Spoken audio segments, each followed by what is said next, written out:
Hey guys, my name is GreenMan. I'm originally from a small village in Germany. I was voted greenest person on the planet in 2008, and my passion is to inspire people to live a green lifestyle. I myself try to live as green as possible. Electricity bill less than $10 US. I just created my carbon footprint, zero carbon footprint off-grid home. Green living, that's my business. In the morning, we look at our personal lives. In the afternoon, we look at what can we do in the office. What can we do as a member of an organization or as a manager or owner to take our organization, our business to the next level? Again, to shift from burden to planet to healing the planet through product innovation, energy efficiency, reduction of consumption, adding more to the bottom line and coming up with innovations that help the planet. That's what green living and working is all about. To look at where can I be the change and be the difference.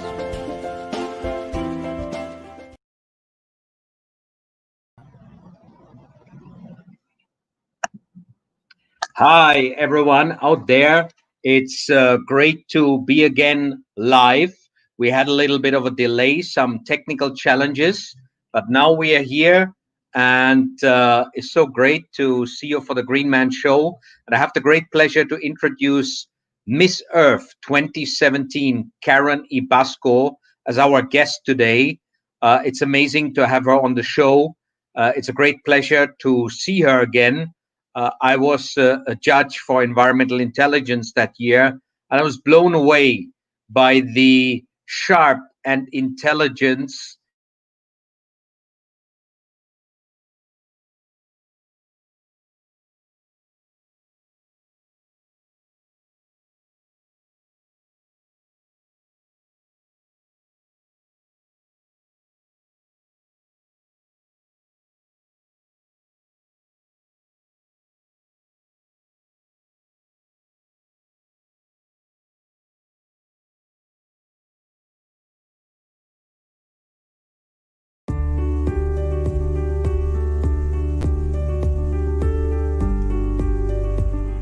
Do I envision a sustainable Philippines?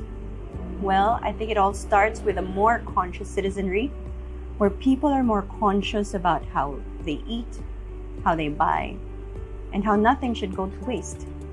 I think when we start with a mindset like that, then we can have a more sustainable Philippines. A sustainable Philippines is our beloved country flourishing as God intended it to be.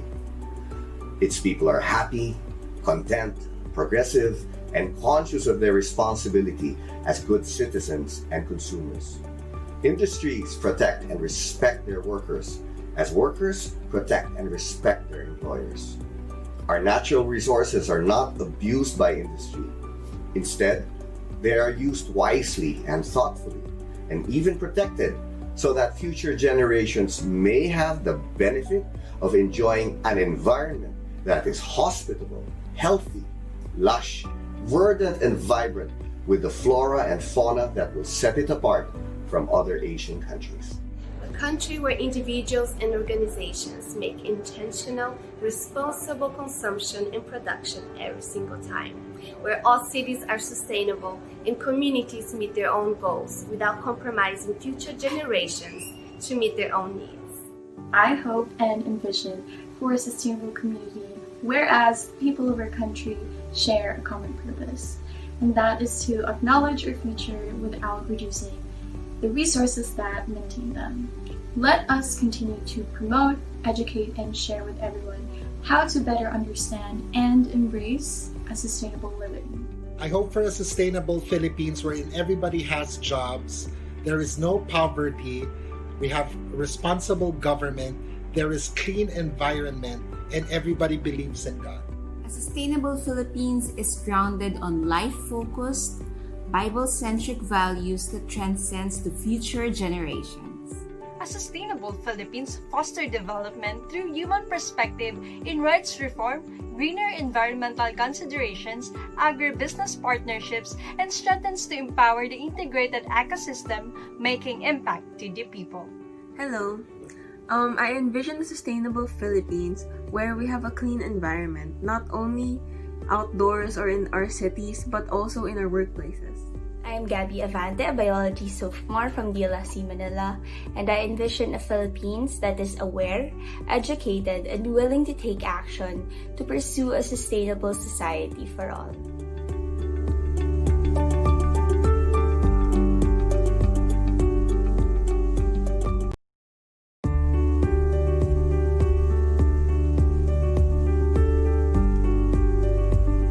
I hope for a sustainable Philippines to get to the point where we ensure ecological integrity, clean and healthy environment, where we expand economic opportunities in agriculture, fishery and forestry, and when we ensure a people-centered, clean and efficient governance. I think this is how I envision sustainable Philippines. Hello, I am Macario SD1, an undergraduate student of De La Salle University, Manila. And I envision a sustainable Philippines where every Filipino is responsible enough to take a stand and to take action on the current state and the future fate of our country, particularly the environment and its people.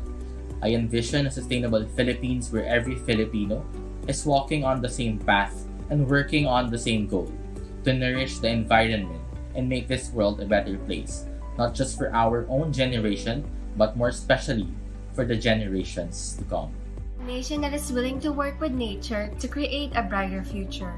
A sustainable Philippines is when every Filipino works for the good of the country, economically, socially, and environmentally, making it a better place to live in forever.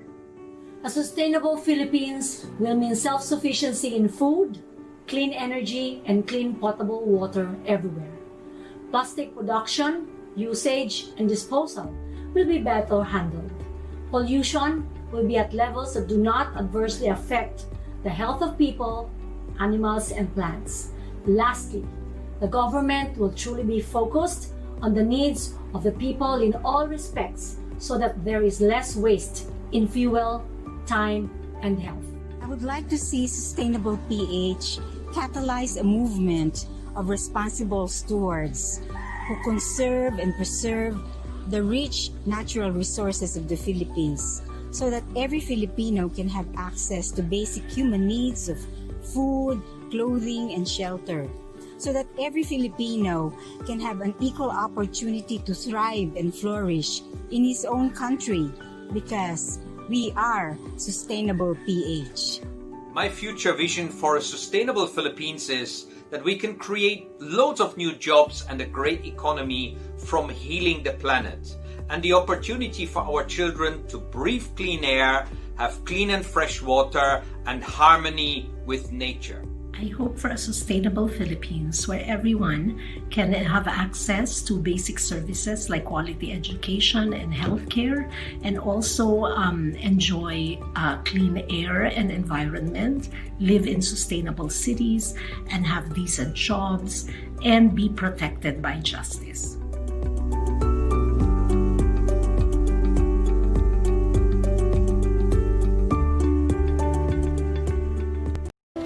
Hey guys, my name is GreenMan. I'm originally from a small village in Germany.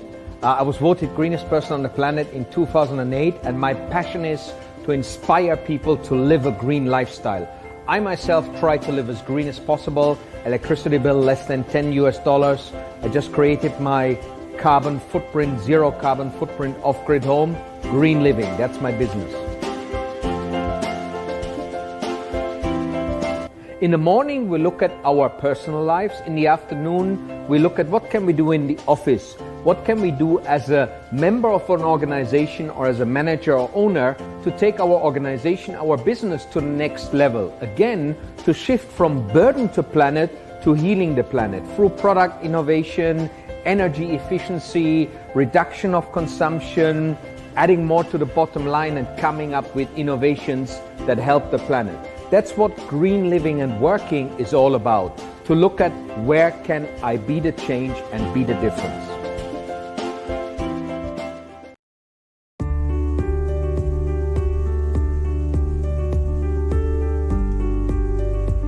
How do I envision a sustainable Philippines?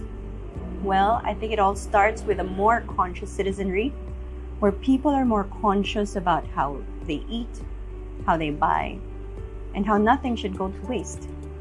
I think when we start with a mindset like that, then we can have a more sustainable Philippines. A sustainable Philippines is our beloved country flourishing as God intended it to be. Its people are happy, content, progressive, and conscious of their responsibility as good citizens and consumers. Industries protect and respect their workers, as workers protect and respect their employers. Our natural resources are not abused by industry. Instead, they are used wisely and thoughtfully, and even protected so that future generations may have the benefit of enjoying an environment that is hospitable, healthy, lush, verdant, and vibrant, with the flora and fauna that will set it apart from other Asian countries. A country where individuals and organizations make intentional, responsible consumption and production every single time, where all cities are sustainable and communities meet their own goals without compromising future generations to meet their own needs. I hope and envision for a sustainable community whereas people of our country share a common purpose, and that is to acknowledge our future without reducing the resources that maintain them.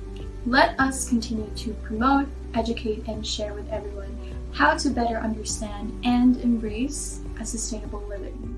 I hope for a sustainable Philippines wherein everybody has jobs, there is no poverty, we have responsible government, there is clean environment, and everybody believes in God.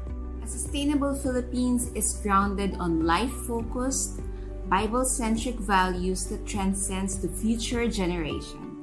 A sustainable Philippines foster development through human perspective in rights reform, greener environmental considerations, agribusiness partnerships, and strengthens to empower the integrated ecosystem, making impact to the people. Hello. I envision a sustainable Philippines where we have a clean environment, not only outdoors or in our cities, but also in our workplaces. I'm Gabby Avante, a biology sophomore from DLSC Manila, and I envision a Philippines that is aware, educated, and willing to take action to pursue a sustainable society for all.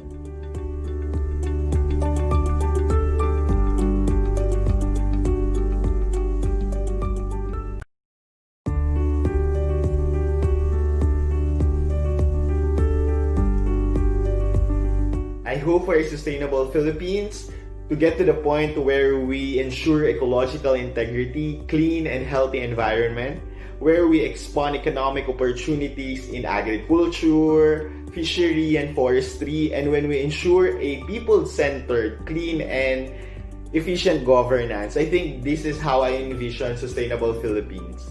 Hello, I am Macario SB1, an undergraduate student of De La Salle University, Manila, and I envision a sustainable Philippines where every Filipino is responsible enough to take a stand and to take action on the current state and the future fate of our country, particularly the environment and its people.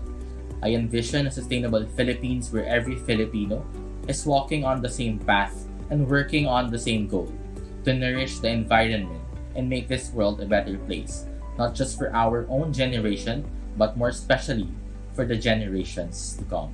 A nation that is willing to work with nature to create a brighter future.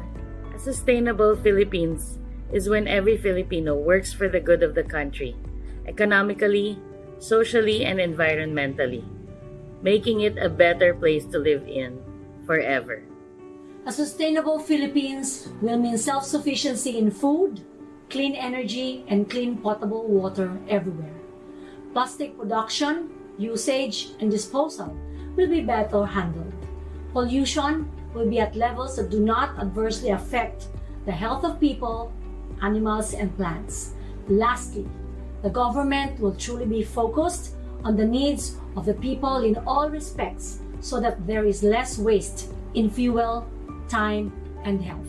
I would like to see Sustainable PH catalyze a movement of responsible stewards who conserve and preserve the rich natural resources of the Philippines so that every Filipino can have access to basic human needs of food, clothing, and shelter, so that every Filipino can have an equal opportunity to thrive and flourish in his own country, because we are Sustainable PH.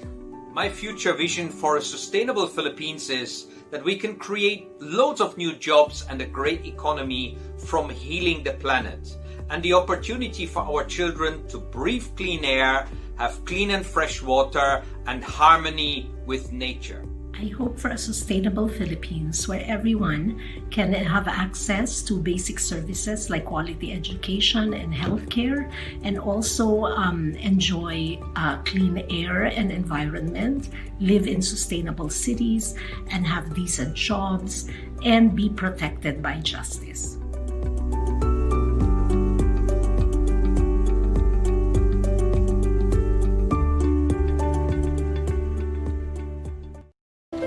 Hey guys, my name is GreenMan. I'm originally from a small village in Germany. I was voted greenest person on the planet in 2008, and my passion is to inspire people to live a green lifestyle. I myself try to live as green as possible. Electricity bill less than $10 US. I just created my carbon footprint, zero carbon footprint off-grid home. Green living, that's my business. In the morning, we look at our personal lives. In the afternoon, we look at what can we do in the office. What can we do as a member of an organization or as a manager or owner to take our organization, our business to the next level. Again, to shift from burden to planet to healing the planet through product innovation, energy efficiency, reduction of consumption, adding more to the bottom line, and coming up with innovations that help the planet. That's what green living and working is all about, to look at where can I be the change and be the difference.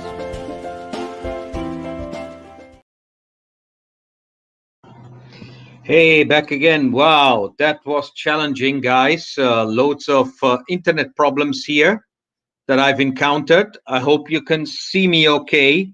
I hope you can hear me okay. I hope I will stay with you in a sustainable way. Sustainable in terms of actually being able to be on the show rather than being kicked out. Sustainability has many different meanings. Environmental sustainability, leaving enough behind for future generations. Economic sustainability, not always good for the planet if we have continuous growth that extract more resources, but sustainability in terms of hopefully I'll be sustainably on the show. So I have the great pleasure to introduce Karen Ibasco, Miss Earth 2017.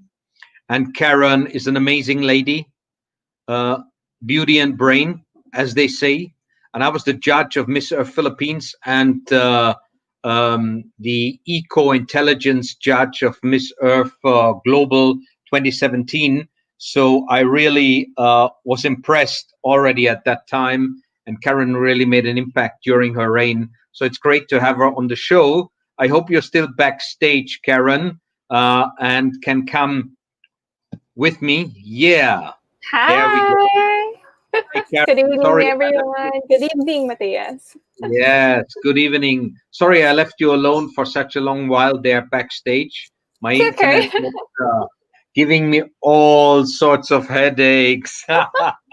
Experienced that before, don't worry. Oh, yeah, but here we are with Miss Earth 2017, Karen Ibasco. How are you, Karen? I'm doing great. I'm doing a lot better now. And yeah, I'm just happy to be here. Very honored to see you again and to connect with you again online. It's been a while. And I'm happy to be on the show and to see, not perhaps personally, but I just know that there is a huge amount of audience listening to us right now. That's great. That's wonderful. Excellent.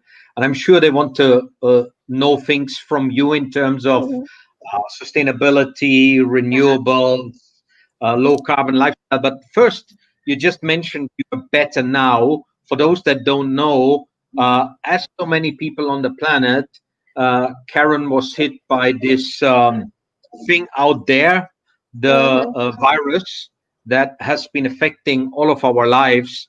Now, from firsthand experience, like what can you recommend to people in terms of protection against the virus? And then if you have been infected, what do you do? Actually, first thing I want to tell people is that when you go out, always wear your mask. You know, a lot of people don't like wearing their mask because it's uncomfortable. But if I were you, you know, I will not think of more on fashion, but to compromise my safety. You know, you can still be fashionable, but never compromise your safety because it's very important. You know, there's so many people that have not overcome COVID once they have it. So I'm just grateful that my whole family was able to overcome it. We honestly don't know where we got it until now, but we believe it's from deliveries because we're very, very careful. And once you start experiencing the symptoms, it's good that you jot down every single day what are you feeling, and it's better to get swabbed because that's the only way for you to know if you have the virus or not. So you can get prevented, and if ever you will have further symptoms, you can go to the hospital, and the hospital will take care of you because a lot of people, they don't know they have it, and then they will contract complications in their houses. And when sometimes when you're, you know, at a critical level, it's harder to help you in that way. So it's good it's good actually to know at an early stage so they can actually help you. Yeah. The sooner you have clarity, the more you can take the appropriate actions. I mean, in Germany as well, my family there, my brother's daughter, she had to have a swab test as well done last week because one of her colleagues at work got infected. Fortunately, she wasn't infected, but the whole system is basically you have to do social distancing. My brother couldn't visit my mom anymore. So, but fortunately, it wasn't the case. But it's really amazing what impact it had and how many lives it has affected. On the flip side, we have seen once the cars are standing in the garage, once the lorries are on the yard, the jeepneys are at the home. Wow, wasn't that amazing how the air quality improved? Definitely. And people really saw that there is a huge impact to the actions of people when it comes to the environment. And I really hope that, you know, when everything gets back to normal, when the vaccines are mass produced and then distributed to people, I hope that they will not forget, you know, how important it is for us to protect the planet. And everything that we do has an effect to the environment. So it's a good thing for us to always remember. Yes, definitely. The human connection, us humans, we are the source of the pollution, our mobility. So yeah, I'm really happy, Karen, that all of your family members came through this. Let's just have a quick look at our audience tonight. We've got a couple of people that are sending in their greetings. Excellent again to see the guys from the Pinoy Scout TV. Ian Joseph, hi, welcome. We've got Jay as well from the Pinoy Scout TV, Neptune. They're always great, reliable followers. That's excellent. We have my good friend Marxist Lenin there as well. He's host at Sustainable PH as well, so it's great. Kathy, wonderful. Kathy, good to see you here. Then we have Baby Joe. He, the comment is he loves you so much. Very Thank eloquent you. queen. Yes, we agree. We agree. Eloquent, both in appearance and in communication. Thank So, you. Karen, you really struck the audiences both at Miss Earth Philippines and Miss Earth Global with your intelligent and measured answers, which were answers to the questions rather than just general answers. I mean, sometimes you see that, you know, at events or pageants, there are the question, the response is kind of related, but it's not really answering the question. So, how were you able to make that happen? You didn't seem to be nervous. You were coming up with a measured response to the question. What is your secret? Well, honestly, I think I experienced the same thing as a normal person would. You know, you get you get nervous in front of a lot of people, and that's normal. But one thing I can truly say to people: do not let your nervousness go ahead of you, because even though you know what you're going to say, but if you get nervous and then you let it go ahead of you, you're going to stutter, you're going to forget what you're going to say, and you're going to look at the people and their reaction. So if I were you, if you're going to answer, even though it's not in a beauty pageant, perhaps you're going to present, it's good to look at it one direction or in the farthest side of the room if you're not comfortable looking other people in the eyes, and just remember that that time is given to you, so you can just utilize it to share what you have and then what you prepared for. Because if you just memorize, you're going to forget it, and if you don't remember the single word that you memorized, you're going to forget the whole thing. So one thing that I can add to that is that I do not memorize my answers. That's true. I do not memorize at all. Yeah, I think that is great because those contestants that memorize their answers give often answers that are actually not answering the question. Yeah. And I can pick that up, and for me that means a couple of points less. If you are giving a memorized answer, I will basically take off a couple of points. I want someone like what you did that can answer the question. And I still remember vividly when we had the Miss Earth Philippines final. There was our good friend Rodney. At that time, he was the head of climate reality in the Philippines.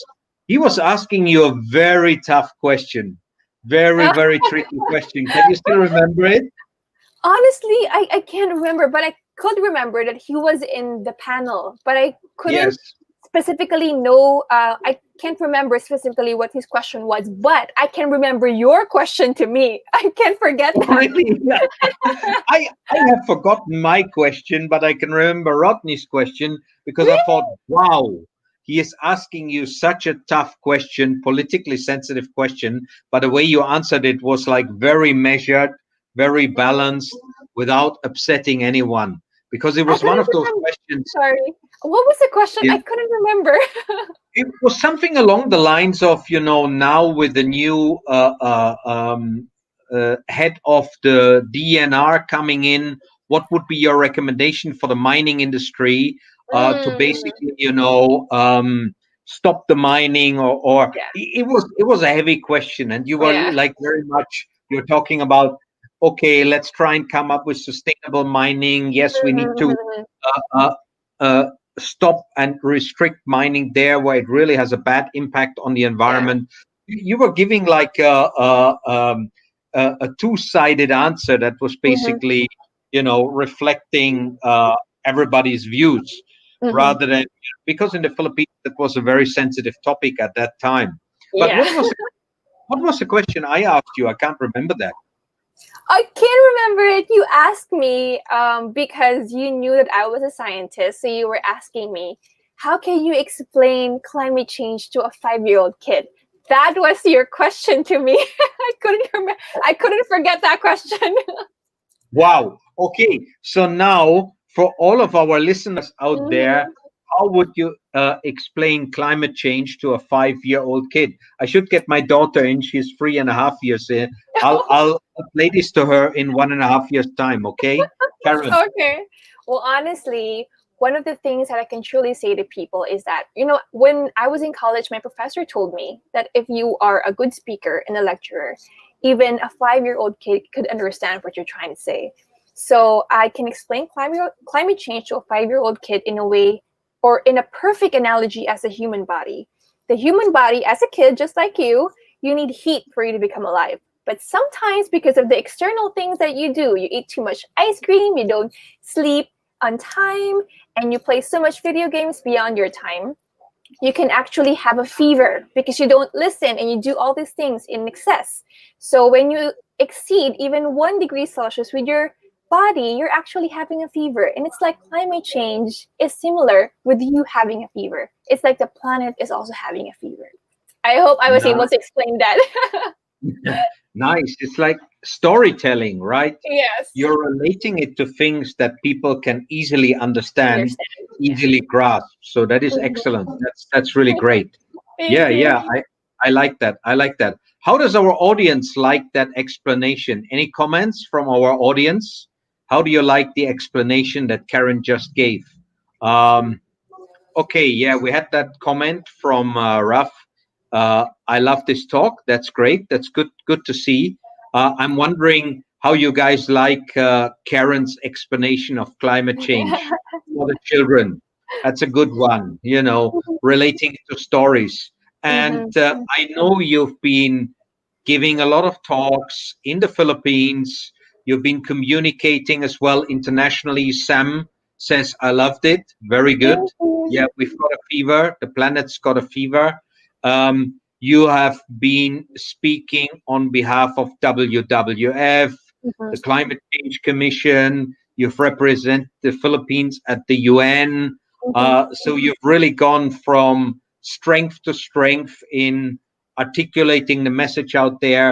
We were both together in an event hosted by a Singapore company 2 weeks ago, where we Yes. were both speakers in an online event. So, where is your career going in the future? You're a public speaker. Now Mhm. we do virtual speaking. What's your vision for the next few years? Oh, wow, that's good. Well, honestly, I'm pursuing this as a profession, speaking, and I want to focus specifically more on the environment and at the same time image consultancy. And I'm planning to fuse both, since that's a great brand for Miss Earth.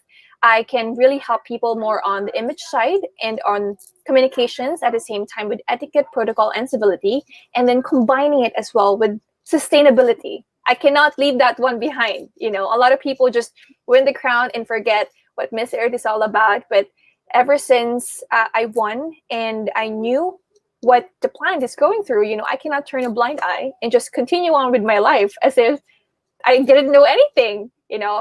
It's one thing that I always want to carry with me, because now I understand and I want to make people aware of what I understand now. Beautiful, beautiful. I love it. And I totally agree with that. It's so Mhm. important, that the mission you have embarked on when you became Miss Earth Philippines, Miss Earth Global, that you carry that torch into the future, and combining it with other aspects, I think is really great. Mhm. And Mirimar as well says she loves the super simple explanation of climate change. Adults and kids will easily get it. Spot on, spot on. So you are a Thank you. speaker that people can understand. Wonderful. During your campaign and reign time, one of your main advocacy focus was renewable energies. So Mhm. where are we in the Philippines now with renewables, and how can we enhance it on a national level, on a company level, and personal level? hmm Well, actually, sometimes, when we talk about renewable energy, you really need to do it in a massive scale. But sometimes you can still do it in a micro scale. I still have the gift that you've given me, the one that has a bubble and then you can turn into a light and there's a solar panel on top of it. I always have similar and very simple items like that at home, and I keep it. So I don't need to use any flashlights if there's an emergency. But when it comes to renewable energy in a massive scale or in a macro scale in the Philippines, you will need to tap with the government with that. And I believe that slowly the Philippines is opening up and understanding the importance of it. And recently, I listened to the speech of the UN Secretary General, and he really talked all about, not all, but some of it when it comes to renewable energy, that one day people will understand it's not just good environmentally, but also economically. So hopefully Yes. not just the Philippines, but the whole world would understand that it's important for us to invest and slowly transition to renewable energy, because we really need to do our part now.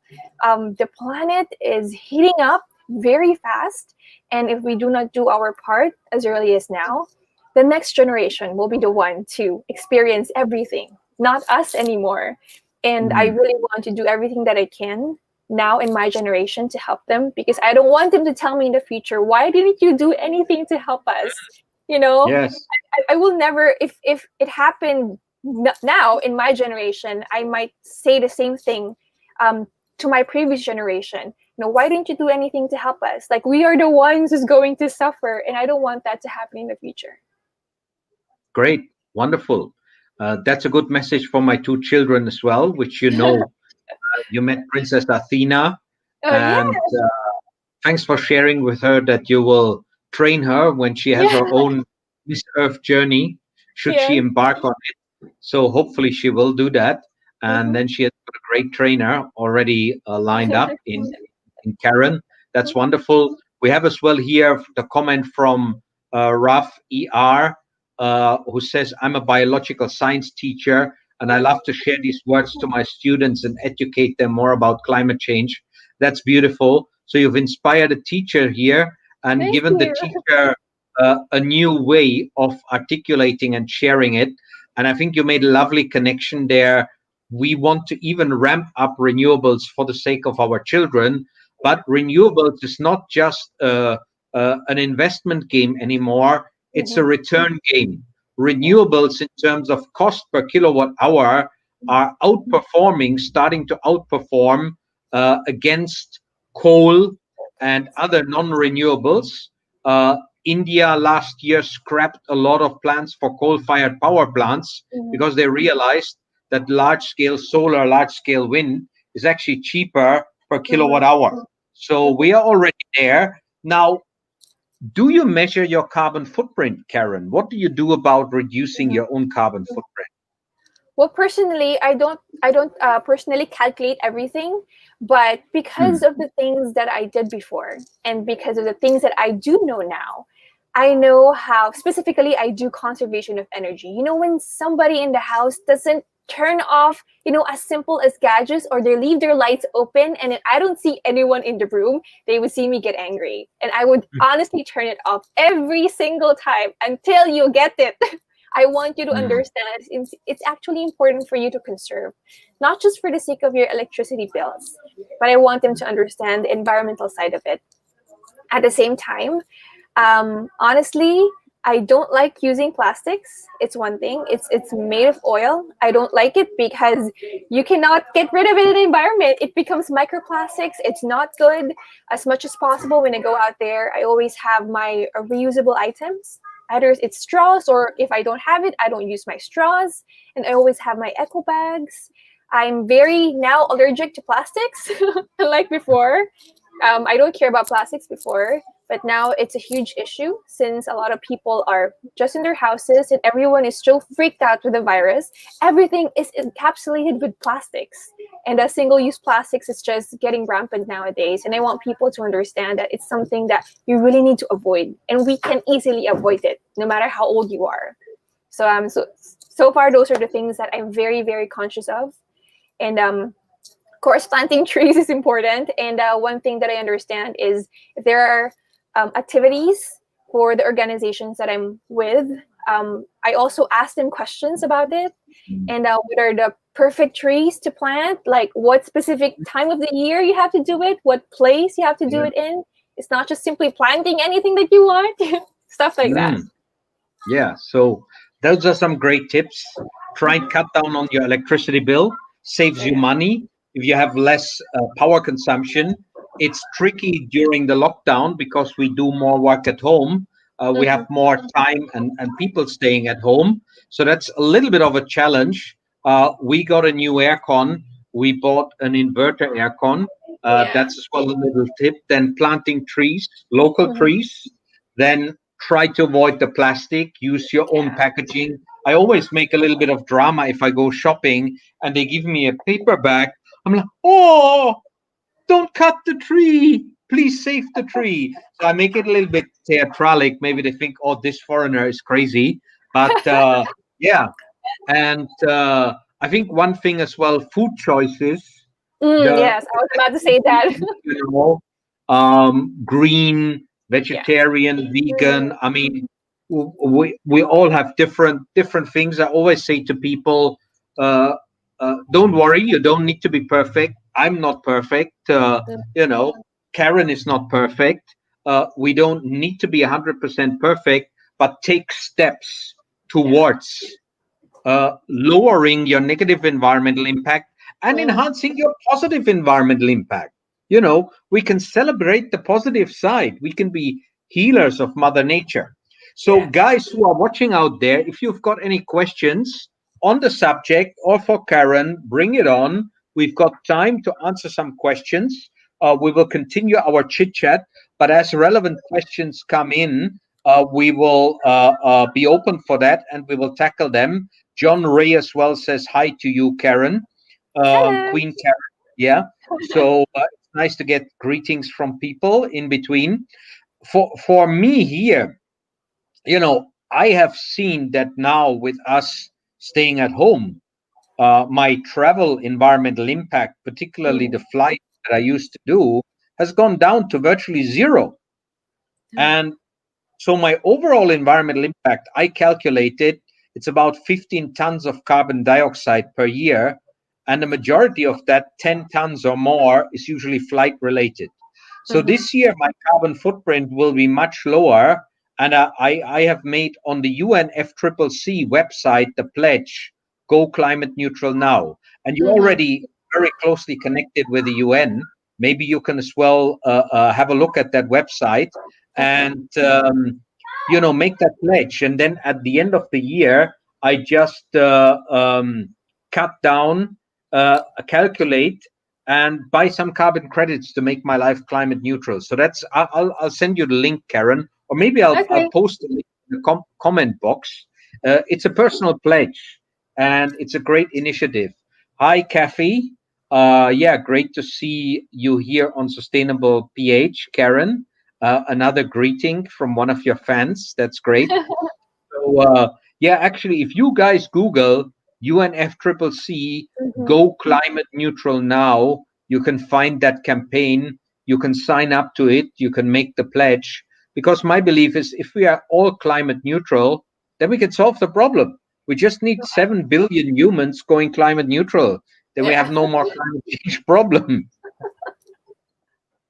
Yeah. Actually. So, what other eco campaigns have you been involved in the time since your reign as Miss Earth Global Queen after you handed over your reign?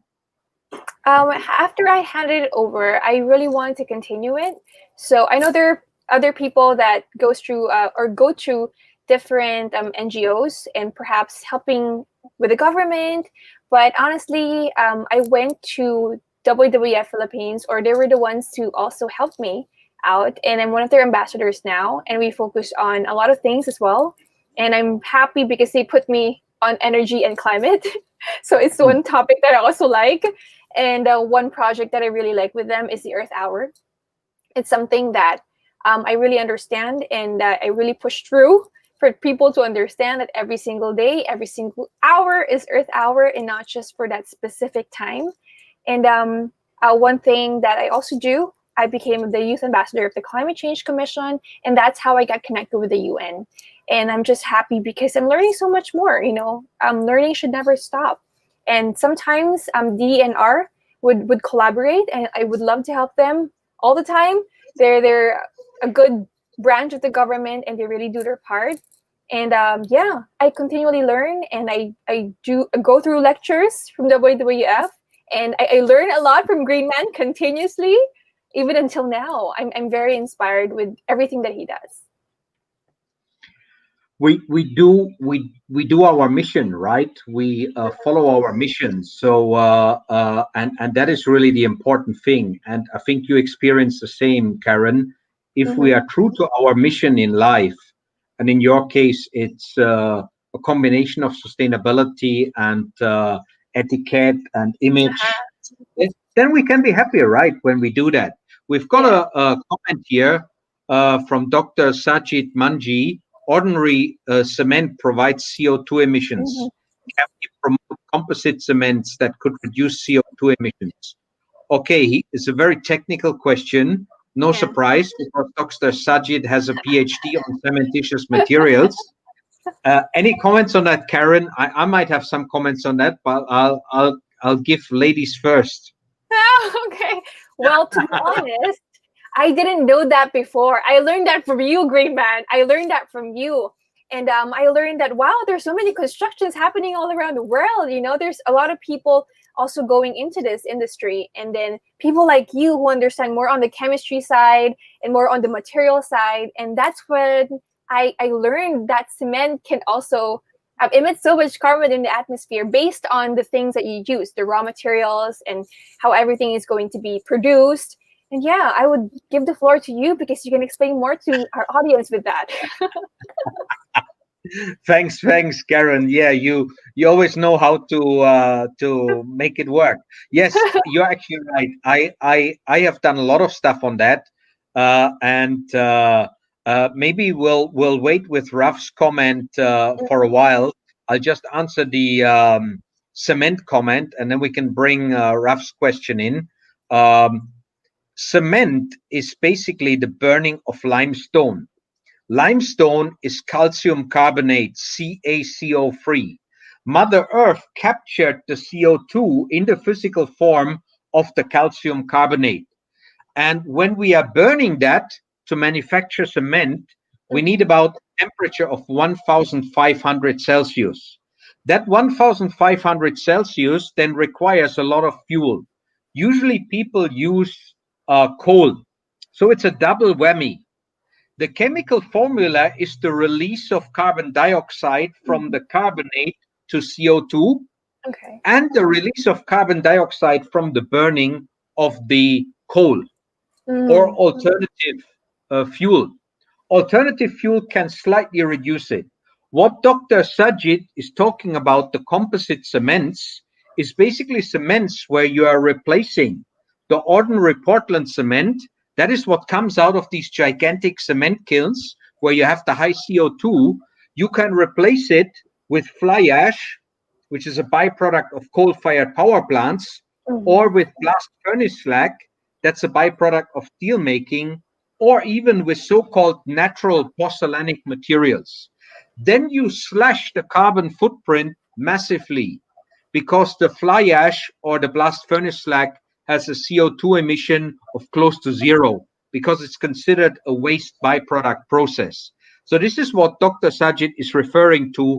And yes, I agree with him. There is actually an amazing cement production in the Philippines called Big Boss Cement in Pampanga, which is one of the best technologies I've seen for low carbon cement. They use the lahar from Mount Pinatubo as one of their main raw materials. And then there's another company in the Philippines, Porcelainic. They distribute the fly ash all over the country to exactly do what Dr. Sajid suggested, the composite cements. So it's happening already. It can happen even more, but it's a very essential contribution. The normal, ordinary Portland cement is not eco-friendly. We need those composite cements. So excellent point there. Now, we had from our friend from Sure Consultancy, it's a good thing that the Philippine Congress recently declared climate emergency. I agree. That really puts it at another level. But then we have the question from RAF ER, Miss Karen, why is sustainable development so often associated with protecting the environment? Oh, why? Because everything that we do has an effect to the planet, practically. And even before, during the pre-industrial times, when machineries or during the pre-industrial times when machineries made our lives easier. But sometimes, when you do it in excess, that's a time that it gets really in a bad way and it really affects the planet. And now people are experiencing that effect after 100 years.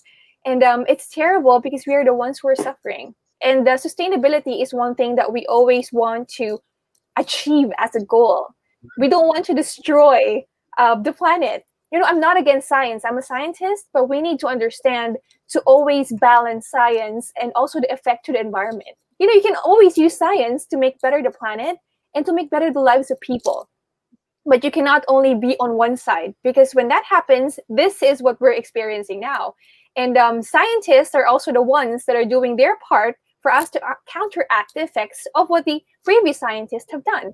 Or when the creations of all these machineries that perhaps were not foreseen, these are the things that we're experiencing now. So yeah, I believe sustainability is one thing that we always have to make as a goal.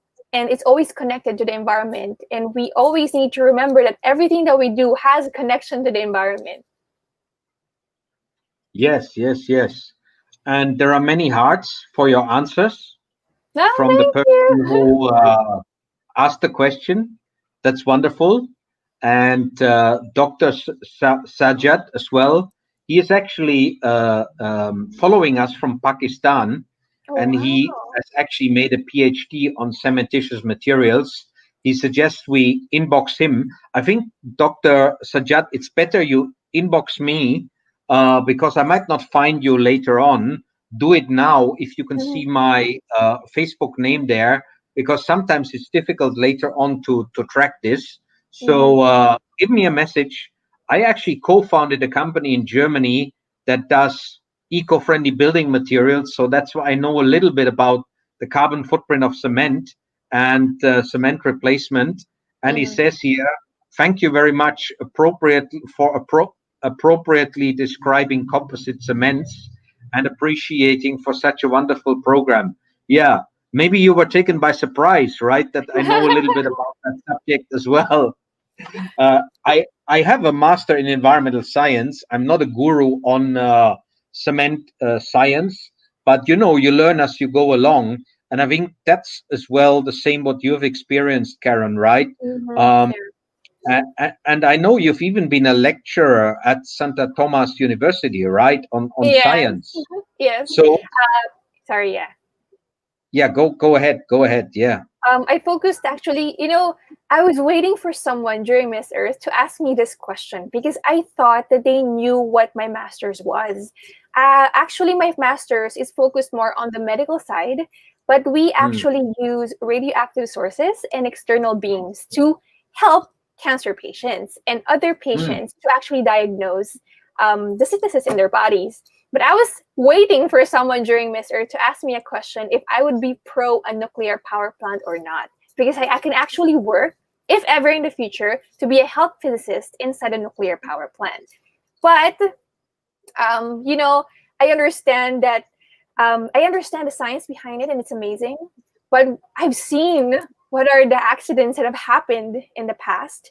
And personally, in the Philippines, we're just so prone to climate change. And if there's a better alternative, I would choose that. I would choose renewable energy more than nuclear power plant, even though it's going to be, it's a huge release of so much energy. And then there's a very, what do you call this? The bill would really go down. But then I cannot take the risk of having accidents and the leaks of radioactive sources in the air and in the water. It's just terrible. I've seen it happen in Japan and they were so prepared. They have so many backups. But then sometimes, when you don't foresee everything and then the things that happens in the climate, and then what happens? Are we ready if something like that happened in the Philippines? I'm not questioning about the credibility of opening a nuclear power plant. I'm just not sure if we're ready if accidents happen in the Philippines. It's really scary and it's something that you have to foresee. And it's a possibility it can happen in the Philippines. So that's just my side on that. Yeah, wow. I'm in agreement with you on that one because I was a school kid when Chernobyl blew up and we Yeah. couldn't eat our vegetables from our own garden anymore. And in Germany, the government is exiting nuclear power, even though it has a low carbon footprint in operational terms. You have the risks, you have the end of life of nuclear waste, you have the cost of decommissioning a nuclear power plant. And the German government has asked every company owning a nuclear power plant to set aside 5 billion euro, not million, billion, to decommission the nuclear power plant. In addition to that, those companies have to pay the government for taking care of the nuclear waste. So if you take all of that into consideration, it's so much more expensive than what people originally thought it would be. So nuclear is already beating those prices if you really calculate the cost per kilowatt hour. You can check that on Wikipedia if you take the cost of end of life into consideration. So we've got a couple of other comments here. Sam Well is asking, with the Congress declaring climate emergency in the Philippines, what will happen next? What should we expect as an ordinary citizen in this country? That's a tough question. Well, specifically, I don't know, but I'm just happy that climate crisis and the climate emergency was already declared. I'm not in the side. I really don't know what are the steps of the government, but I'm looking forward to that as well. But it's one thing that I understand that we have to continually do a lower carbon lifestyle, and they will be the ones to implement policies for us to understand. It's important that the government would always do their part, because if they do something, people will be mandated to do it as well. And sometimes Yeah. it's better, because I love doing talks like this, but it can reach a specific audience only. But if the government comes into the picture and they make it a policy or as a law, people will be pushed, and they will be pushed to follow, because it's already a policy. They will be mandated to follow it. So the fact that the Philippines have already declared the climate emergency is a good thing, because this previous month there were 2 typhoons that has hit us so much, and there's so many people's lives that were affected. They lost all their properties, and some lives were taken away. So it's something that we really have to do our part, and the government also did their part. So I'm actually happy to see that. Yeah.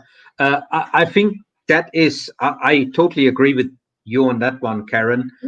It is an acknowledgement of the severity of the situation. And an acknowledgement that there is a climate crisis, not just a natural fluctuation. It is a human-made climate crisis. I read somewhere that the government will now have to increasingly take into consideration climate resilience, climate emergency aspect of budgets. When people at a regional or national level put budgets together, what is the component there with regards to climate emergency? And I think it will strengthen the Philippines' position in the international discussions. The climate emergency is here. It's not mainly the Filipino people that are the reason for the climate emergency. It's the world as a whole. It's the Western countries who accumulatively have had the highest volume of emissions over the last 200 years. So they should become even more responsible. Maybe you can say for Europe that is partially the case. For North America, we had a little withdrawal of responsibility there, but I think changing political realities, that commitment might come back. You know what I'm talking about, right? Yeah. So, I think the climate emergency declaration is a powerful aspect. So Abdul is saying here, Abdul Haq is saying, great discussion. And Faye is saying, very good, Queen Karen. She loves your comments. We have the Sure Consultancy here is asking whether Dr. Sajib has a thumb rule approximately how much CO2 is reduced per cubic meter if we replace conventional concrete with composite concrete on average. Good question, interesting question. At the moment, the CO2 contribution of cement is about 7 to 8% of the world's CO2 emissions. It's more than double of all the planes together before COVID. We talk always about planes, but it's actually cement. And here, Dr. Sajid is answering that. This is interesting as well. We have our audience questions. Yes. If we replace 10 to 20% of the ordinary Portland cement, then we would reduce the emissions. Yeah, 1 ton of cement is 1 ton of carbon dioxide. Spot on. We replace 20%. We're reducing it by 20%. So from 1 ton down to 800 kilogram as a ballpark figure. So it's a 1-to-1 replacement. You would need to take into consideration the transportation cost of the fly ash, the carbon footprint, or of the blast furnace slag. But if it comes from locally, it's virtually a zero carbon footprint. So great, yeah. And Achi is saying exactly, Karen, this must be fully implemented and integrated within our education. Micro effect becomes a macro effect. Top down, bring it on. So yes, great. We had a wonderful discussion. We had a lot of great inputs. We had a lot of great comments and questions from the audience. So Karen, your final recommendation for everybody. What should we do maybe on a daily basis or Mm-hmm. strategically, to make our contribution and maybe to turn our life from a burden to the planet to a healing impact on the planet. Uh-huh. Oh, thank you for having me on the show. Well, honestly, one thing I can truly say now that you know better and people are more aware, I hope that you would also invest, not just for yourself, but also invest for the next generation. So everything that you do now has an effect to the planet. So it's important for us to make it a goal and make it a lifestyle, which is green lifestyle, and at the same time to really push for sustainability, even in small ways that we do every single day. You know, it starts small. Now that people are more aware, people are really doing their part, and even the government is actually seeing it. So it's good that we're on the same boat more and more. And I hope that you would continue your journey with us and that you won't stop. Great, wonderful, wise words to leave us with. Thank you so much, Karen Ibasco, Miss Earth Global 2017. Lovely to see you again. Thanks for gracing our podcast here at Sustainable PH with your presence and with your inspirational input. We love you here in the Philippines. You have fans all over the world. Thanks for your contribution to the planet. And see you all again in 2 weeks' time, guys, for the next Green Man podcast. Bye Bye. bye.